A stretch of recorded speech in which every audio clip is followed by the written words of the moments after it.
আমাদের সবচাইতে দামি সম্পদ, সবচাইতে দামি অ্যাসেট হলো আমাদের সন্তানগণ। আমরা যে সমস্ত সম্পত্তি গড়ে তুলি, জমি জমা, টাকা পয়সা, সেগুলো সব আমাদের এই সম্পদের জন্য, অর্থাৎ সন্তানদের জন্যই আমরা করি। অতএব তারাই হলো আমাদের সবচাইতে মূল্যবান সম্পদ।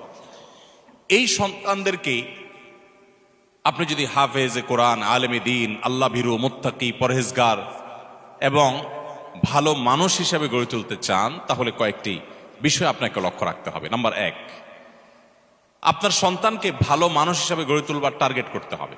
সে স্কুলে পড়ুক কিংবা মাদ্রাসায় পড়ুক, আপনার টার্গেট হতে হবে, লক্ষ্য হতে হবে যে আমার সন্তানকে আমি মানুষের মতো মানুষ হিসেবে গড়ে তুলব। সে সৎ মানুষ হবে, আর কিছু হোক বা না হোক।